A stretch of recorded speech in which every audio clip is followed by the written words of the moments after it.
Alright guys,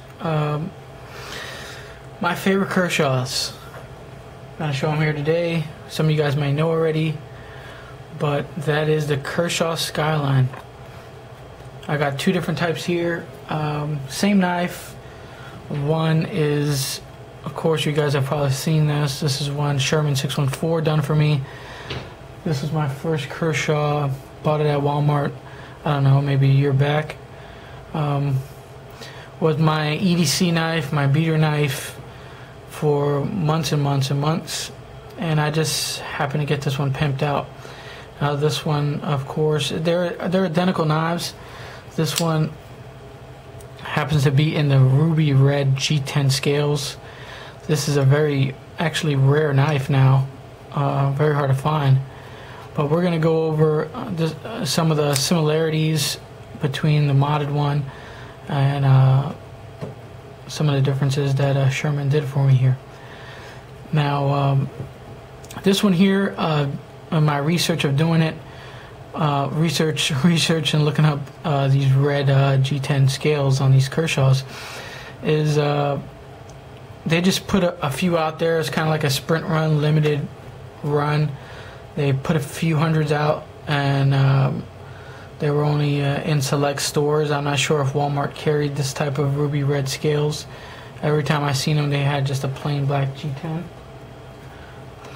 But I tried finding them online. I've tried even eBay, and I cannot find these ruby red G10 scales, making this Kershaw a very rare one. As you see, they have the 1760 RD standing for red, and they happen to have the blade steel on here, which most Kershaws do not have. As you can see here, let's see, the blade steel on this is 14C28N, and of course the Skylines are one of the Kershaws that are made in the USA, which is a huge thumbs up. They got a lot of knives they produce overseas as well. This one here just simply says 1760, which is the model, made in the USA, and that is it.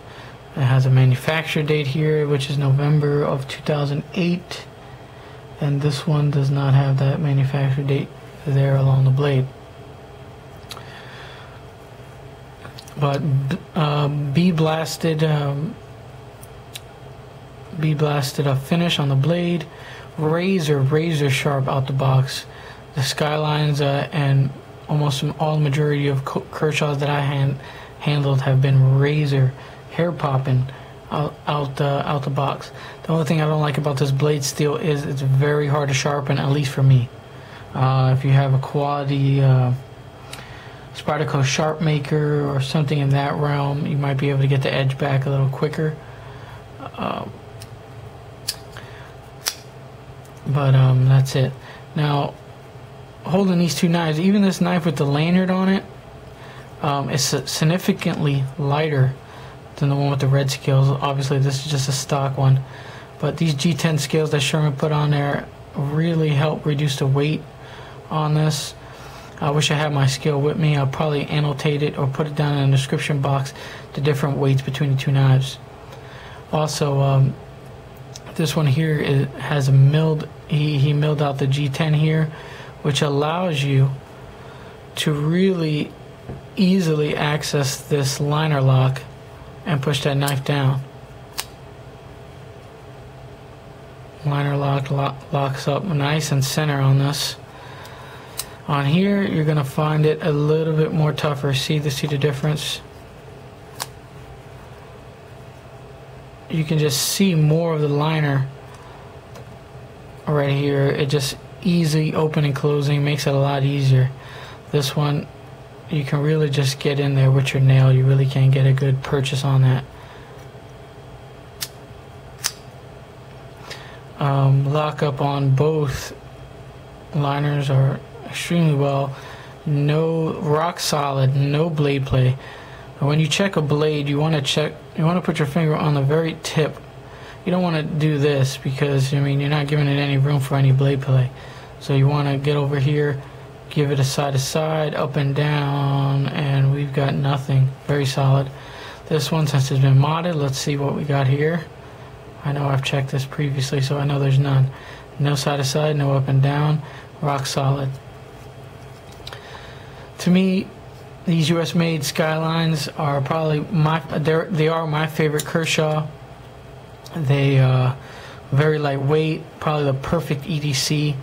Manual, very fast to deploy with just a flipper, no wrist action at all. You just get one like that. Obviously, I see that partially did lock up there, but give it a little more strength, and without flicking the wrist, you can get it, no problems.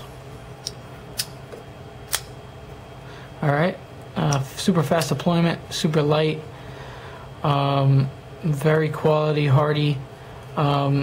Differences also in between the mod here is that this has a G10. He replaced the plastic backspacer that you see is just a plain black plastic backspacer. This is a G10 Tiger Stripe G10 backspacer as well. Pocket clips. This one's a polished. This one is, I think that's a bead blasted finish as well. I'll close them both up here. But I happen to pick up this one since it's such a rare knife. I believe this was a former knife of X-Acto. I picked this up from Shane of Ruins, a fellow YouTuber, was having a little knife blowout. And he sold me this one for $35 shipped. Which, I don't know, is a little, some of you guys might say it's a little pricey for Skyline, but for the red G10 handles, I think I got a great deal. I've been wearing this one for about 3 weeks now. Oh, well, about a week now. I'm probably going to wear it for a couple more weeks, and then I'll just pull out the beater knife, which is my soggy. Just keep, don't want to dull that edge out. It's hard to get it back. But there you have it. Just a little difference in comparing the two Kershaws. Some of the differences. Just fantastic blades from Kershaw. I think they did a great job. I'm going to get the plain black scales that were on here. I'm going to dur coat those. Probably give them away in, I don't know, 1,000 subscriber contest coming up. Or I might sell them, or I don't know. Might keep them just to switch out these red, put on the black dur coated one, and switch them out, whatever. Lanyard holes are no difference there. But there you have it, guys. Two great knives. If you haven't handled a Kershaw, I suggest you get one. And that's it, guys. Have a good one.